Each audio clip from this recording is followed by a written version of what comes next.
The events in Syria may end in the defeat of the current regime if Assad does not receive help from the Russian Federation.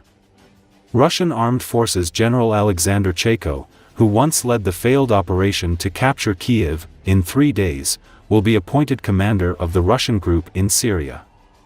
This is encouraging information for the Syrian rebels, since the unsuccessful Russian general may repeat his failure on another front entrusted to him. The Moscow Times writes that this gives hope to those who liberated Aleppo that they will be able to reach Damascus. Recall, while Russia and Iran are busy fighting on their borders, the Syrian dictator Bashar al-Assad, which they support, has been unable to contain the attack by Islamist rebels. Thousands of rebels led by al-Qaeda splinter group Hayat Tahrir al-Sham entered Aleppo, Syria's second-largest city with a population of 2 million. Pictures and videos posted on opposition-linked social media showed them raising a flag in the city center and posing at the airport, the Financial Times reported. The offensive began from northwestern Syria's Idlib province, and by the end of the week the rebels had captured Aleppo to the east and dozens of other towns in the province, and had advanced towards the major city of Hama to the south, claiming to have captured at least 4 towns in Hama province. The Syrian military leadership denies this information and scares the rebels with the Russian army, which, according to them, will soon help them carry out a counteroffensive, covering them from the air. Bloomberg reported that conflicts in Syria always flare up when Russia and Iran are busy with their own business, fighting with other countries. It also said that Assad should not count on help from his allies since neither Russia nor Iran has time for him now. Since 2020, the situation in Syria has been fairly stable. Now, Russia and Iran are busy fighting wars with their neighbors, Ukraine and Israel, respectively, in which they are suffering huge losses. Russia is asking Turkey for help in resolving the crisis, Asia and Middle East expert Elena Supanina says, while Iran's influence in Syria has weakened as a result of Israel's devastating military campaign against Hezbollah and the intensification of Israeli airstrikes on Syrian territory. Moscow, meanwhile, now sees no need to sharply increase the level of support for Assad, Supanina believes.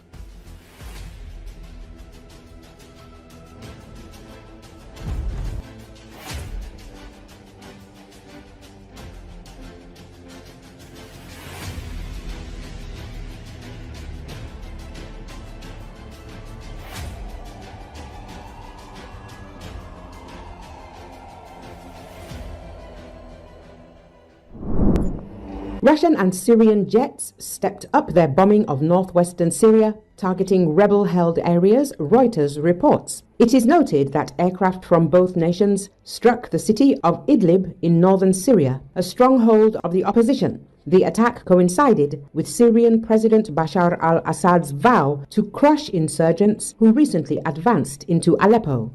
Local residents reported that one of the strikes on the second day of the raids hit a densely populated residential district in central Idlib.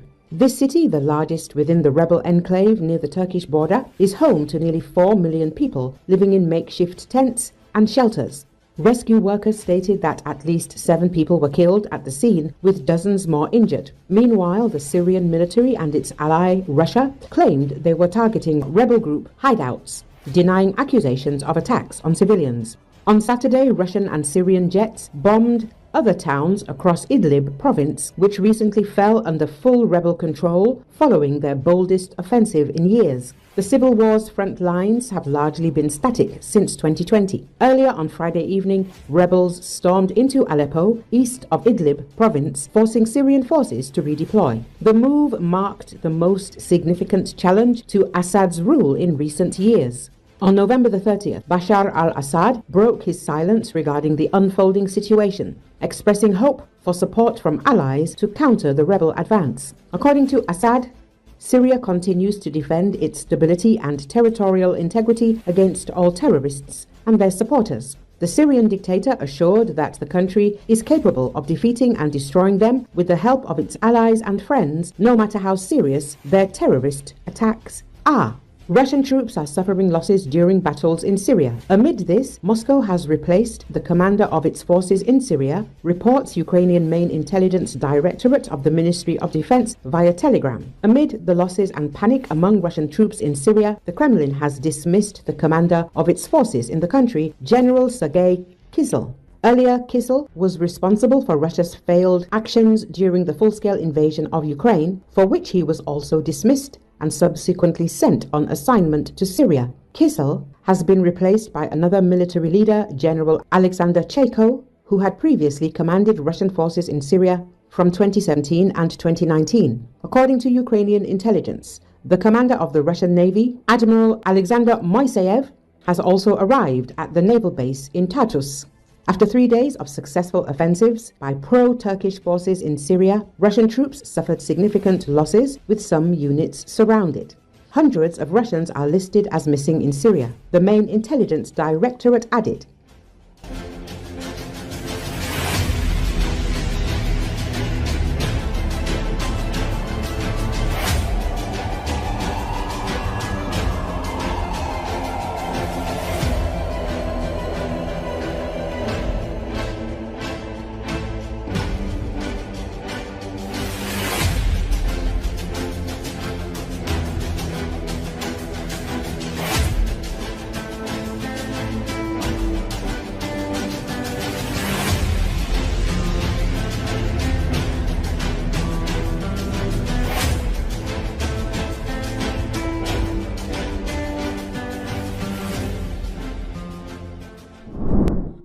Iraq has deployed armored vehicles to its border with Syria following surprise offensive of the opposition fractions led by Islamist Hayat Tahrir al-Sham, HTS.